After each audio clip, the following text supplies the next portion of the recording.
salut. Content de te voir. Moi aussi, Serge. Présente-toi, aux auditeurs. Bonjour, je m'appelle Ostermark, tout le monde m'appelle Marco. J'ai 35 ans, j'habite sur Romans-sur-Isère. J'ai un club de boxe thaï, Kawan, MMA et Pancras. Voilà. Oh, petite démonstration. Oui, donc Marco, ton cursus, raconte-nous un petit peu. J'ai commencé par la boxe thaï avec Michel Nguyen, qui est à Valence. Voilà. En quoi, c'est quoi comme discipline? Que de la boxe thaïlandaise. Boxe voilà. thaï, ok. Vraiment thaï, très à l'ancienne. Donc boxe thaï, c'est coup de pied dans les jambes. Coup de pied dans les jambes, genoux. Boxe pied-point, genoux, coude, saisie. D'accord. Voilà. Après, je suis parti chez Maître Dem, qui est à Saint-Laurent-en-Royan, qui est lui un vrai Thaïlandais, grand champion plusieurs fois de Thaïlande, de France, d'Europe aussi. Donc voilà, qui m'a donné un peu plus le goût au combat. Et, voilà. Donc l'art martial, on va dire. Donc l'art martial, voilà. Enfin, c'était même pas un art martial en fait, c'est plus un art de vie. Là, donc discipline alimentaire, de vie. De vie, tout, que ce soit aussi bien moral que. Une bonne école. Voilà, une très très bonne école. Après, je suis parti. Alors la boxe thaï était devenue un peu trop monotone pour moi, donc c'était toujours la même chose. La fin des combats, toujours très usé, très abîmé. Fatigue physique. Très très grosse fatigue. Ouais. Donc après, je suis parti faire du jiu-jitsu brésilien chez Jean-Baptiste Pilote à Tain-l'Hermitage. Ouais. Voilà. Dans un drone toujours. Voilà. Donc il m'a donné une autre vision du combat. C'était quelqu'un qui était très pointu sur les préparations physiques, qui sont vraiment au point sur tout ce qui est JJB et l'entrée en MMA. Donc le JJB, c'est jiu-jitsu brésilien. Jiu-jitsu brésilien, voilà. Beaucoup de travail au sol. Beaucoup de travail au sol, en kimono et sans kimono, on fait pas mal de grappling aussi. Et on fait aussi du combat, du MMA. Après, tu as fait quoi? Et après, j'ai fini mes armes chez Serge Narcissian, voilà. Donc, qui lui a vraiment un cursus véritable dans le MMA. Voilà. Qui est un des pionniers français même. Voilà. On s'en fout? Non, on s'en fout pas. Parce et après, tu as monté ton club? Et après, j'ai monté mon club. Donc depuis 5 ans, ici à Romans? Voilà, depuis 5 ans, suite à une très grosse blessure au niveau des lombaires. Donc j'ai été obligé de m'arrêter avec le combattre et tout. Donc après, j'ai été obligé de. J'ai ouvert une structure carrément, parce qu'on n'avait plus de club dans la Drôme. Voilà, un truc où il fait bon s'entraîner. Voilà. Pareil, pas trop l'esprit martial, mais vraiment une vraie camarade. Ici, Fight Club 26 à Romans, on représente à peu près combien d'adhérents? Une 70 adhérents. 70 adhérents. Voilà. Compétiteurs? J'ai une classe compétiteur, une classe loisir et une classe enfant. Et classe enfant aussi. Voilà. Les enfants à partir de quel âge? Entre 5 et 12 ans. 5 et 12 ans, d'accord. Donc encadrés par une équipe qui ont des brevets, qui ont des... Un diplôme d'instructeur fédéral. Okay, on est toujours deux pour les encadrer parce que les enfants c'est très turbulent, il faut toujours avoir l'œil sur eux. Donc on est vraiment autour d'eux, on les accompagne dans tout ce qu'on fait. Voilà. Très bien, très bien. Et les objectifs du club? Compétition? Les objectifs du club, c'est avoir une structure à nous, voilà, avec possibilité d'avoir plusieurs champions, avoir vraiment quelque chose d'autonome et qu'on puisse s'entraîner comme on veut, comme on a envie. Personnellement, qu'est-ce que tu fais comme boulot? Je travaille dans un cabinet juridique. Donc tu bosses dans un cabinet juridique? La semaine, tous les soirs, je m'occupe de mon club, ainsi que le week-end pour les compétitions. Parce qu'on ne peut pas vivre du MMA actuellement en France. Non, on ne peut pas. Le MMA est encore, c'est pas légalisé. On a le droit de s'entraîner, mais on ne peut pas combattre encore en France. On est obligé de combattre à l'étranger. Oui, donc c'est pas évident. C'est pas évident. Voilà, les déplacements sont très coûteux. Donc c'est plus une passion qu'autre chose. C'est vraiment une passion. De toute façon, pour faire un sport comme ça, il faut vraiment aimer ce sport parce que sinon, si on veut vivre de ça, on peut tout de suite arrêter. On est avec Fabien. Fabien, présente-toi. Moi c'est Fabien, 40 ans, boxe loisir, le Fight Club 26. Et j'aide pour l'entraînement des enfants sur les okay. Ton boulot? Géotechnicien. Tu dois construire des maisons? Non, moi c'est les fondations. Fondation. J'étudie les fondations. Donc on a un problème de maison, c'est ta faute. Non, justement, je vais la réparer. Ok. Alors, ce qui est intéressant, c'est de voir des gens comme vous, parce que souvent le MMA, les sports de combat, les gens ont une idée de sport violent, de garçons, de personnes qui sont un petit peu limitées intellectuellement. Je pense qu'on est dans le sens inverse avec vous, non? Oui, tout à fait. De toute façon, on est toujours vu comme des gros bras et des voyous. Donc, ça, tu l'expliques à quoi? Je pense les images qu'on voit à la télé et à Internet, tout ce qui est ultra violent et tout ça, ils ne voient pas le fond de la chose en fait, ils voient que ce qui est le côté spectacle. Donc ils vont prendre les combats qui sont vraiment le plus sanglants, le plus... Voilà, les gens n'aiment pas les combats où ça se termine bien, ils aiment bien les combats où c'est très très violent. Ouais, c'est vrai, souvent les images qu'on voit, c'est des scènes, quelques secondes violentes. Il y a beaucoup d'élèves dans le club qui sont en fac. Ouais.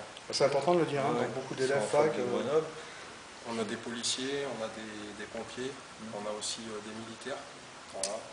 On a des gens qui travaillent à la mairie, on a un peu de tout. Un peu tout le monde, ouais. On a réussi à rescolariser aussi des enfants, des jeunes, super. Voilà, qui maintenant ont des diplômes. Hein. Il y en a un qui a un bac en droit international, tout ce qui va avec. Voilà. Donc on a vraiment, quelque part, on a une satisfaction d'avoir fait un bon travail. Il faut vraiment s'enlever du cliché Voilà. sport de réinsertion. Non, c'est un sport, c'est un art martial en fait. On est dans les sports martiaux. Tout à fait. Ouais. Il y en a beaucoup qui viennent au box sur YouTube. Ouais. C'est facile. Et du coup, ils sont vite recadrés, ils comprennent que c'est un sport. C'est un sport, c'est du travail, hein. C'est des pas heures des- d'entraînement. Ce qui est important de dire, c'est par exemple en parapente, il y a eu 3 morts la semaine dernière. En ski, c'est un des sports les plus dangereux où il y a le plus de morts. L'équitation, tout ça. Dans le sport de combat, ça n'existe pas. Il y a des blessures, quelques nez cassés. Non, chez nous, Voilà, c'est tout. Chez nous, depuis tout ce temps, on touche du bois, on n'a pas eu de pieds cassés ni rien du tout. Il doit y avoir Ça fait beaucoup de cas. en 5 ans, on a peut-être eu 2 hématomes autour de l'œil, c'est tout ce qu'on a eu.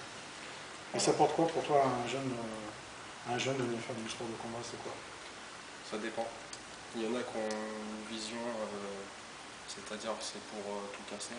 Voilà. Certains, il y en a d'autres, c'est juste pour prendre confiance et comment dire, lâcher un peu la pression qu'ils ont de la semaine, que ce soit à la maison ou à l'école. Voilà. Bon, Il y en a qui ont besoin de ça pour passer un cap en fait. Ok. Donc là, tu vas nous présenter un de tes élèves aussi qui fait de la compétition, Ouais. que vous avez ramené d'Italie, Voilà, de Sicile. Ouais. de Sicile, donc vous devez manger de bonnes pâtes avec lui, j'imagine. Exactement. Voilà. On mange Et des lasagnes, tiramisu, voilà, Tout ce qu'il faut. il nous a mis bien. Bon, on va le présenter. Marco, présente-nous ton élève, ton futur champion, Donc je vous présente Giuseppe Puccio, Giuseppe Puccio, alias Hypercute Boy. Hypercute Boy, voilà. Voilà. Alors, Hypercute Boy, raconte-nous un peu d'où tu viens. Moi, je m'appelle Giuseppe Puccio, je viens de la Sicile. Ça fait 12 ans que je suis en France. Depuis 12 ans, j'ai commencé la boxe ici et en fait, je me trouve très bien. Donc, tu es venu de Sicile exprès pour t'entraîner. Je suis venu ici ouais. pour travailler. Pour travailler, donc tu travailles, ça c'est Ouais, je important. travaille, de le dire. je suis un CDI déjà dans un conducteur de machine.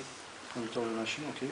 Et quand j'ai le temps, ouais, je m'entraîne. Parce que toute la semaine, je m'entraîne avec Marco. Alors, juste une anecdote, on voit qu'il est d'Italie parce qu'il parle avec les mains, donc il doit un uppercut rapide, d'où le nom. Ok, donc conducteur d'engin, tu bosses ici à Romans et tu t'entraînes tous les jours avec Marco. Ouais, presque tous les jours. Ouais. Voilà, dans quelle spécificité, excusez-moi, box style, kickboxing, Alors moi, j'ai m'entraîné MMA, mais après, j'ai MMA, fait des ouais. compétitions en K1, d'accord. boxe taille et Kickboxing. kickboxing. Alors ton âge, C'est 22. 22 ans. 22 ans. Marco, on n'a pas dit son âge, Marco, 22 ans et demi. 22 ans et demi, 23 ans. Voilà. Et voilà, non sérieux, tu vois, 35 ans. 35 ans, c'est le bon âge. Voilà. Voilà. Donc je me retrouve à travers À travers toute ton équipe de jeunes. voilà, tous mes élèves et tout ça. Et tu t'occupes un peu des élèves aussi, tout ça, non Mais si je peux donner des conseils, mais déjà, on a un maître. Ouais, on a un bon prof là. Voilà. Ok. La différence entre la boxe taille, le kickboxing, le pancrace et un petit peu de travail au sol. Ça te dit? Tu vas faire ta démonstration à quelle heure? Okay. Non, tu vas nous montrer quoi? Donc petite technique en K1. Donc Très le bien. K1 c'est pied-point, d'accord. On a le droit qu'à un genou et une saisie de 5 secondes. Ben, à vous.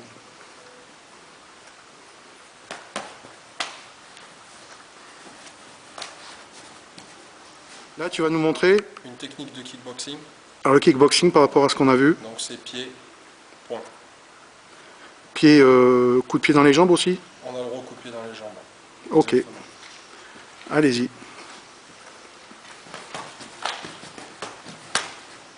Maintenant, tu vas nous montrer une technique de pancrace. Alors, le pancrace, sa différence, c'est quoi? Donc on a le droit à toutes les techniques de la boxe taille debout, Oui.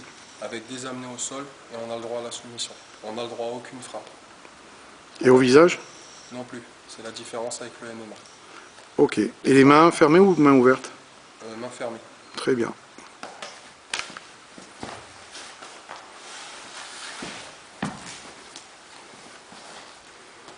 Donc maintenant, tu vas nous montrer le grappling, c'est quoi exactement?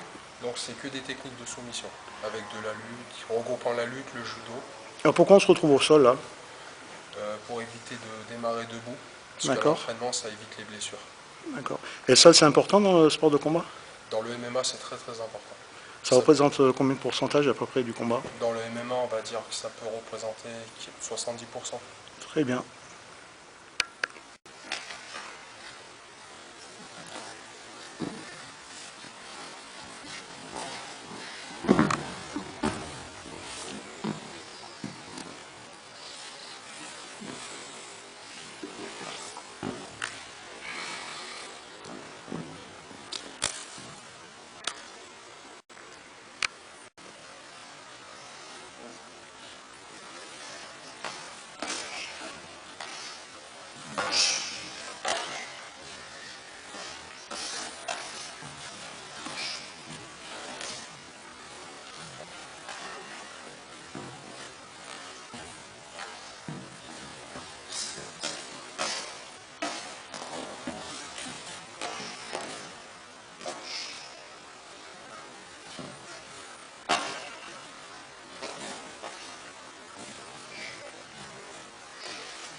Le MMA c'est la meilleure drogue qui soit, Pourquoi?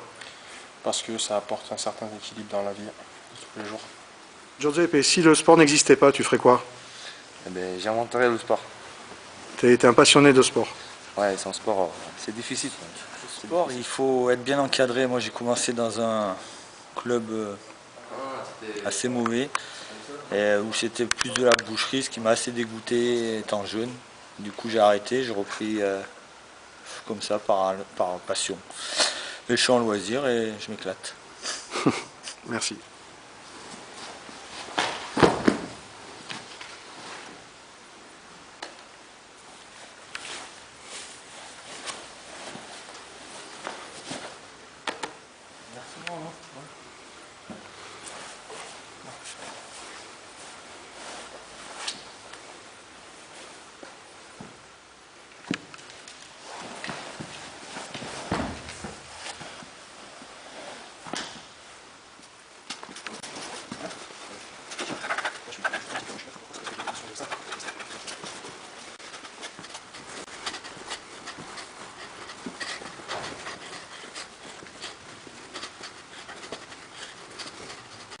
Bon Serge, depuis tout ce temps, je vais nous montrer une petite technique encore, à moins que tu sois trop vu.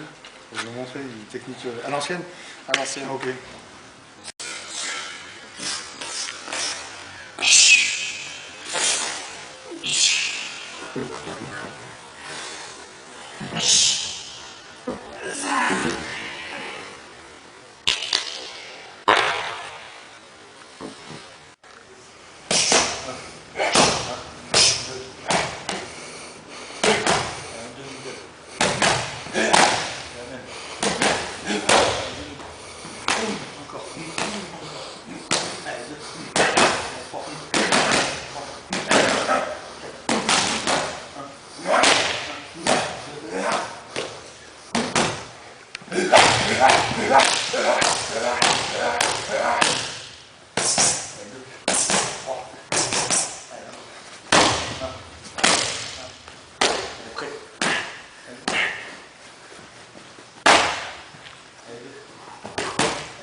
Marco, merci de m'avoir accueilli dans ton club.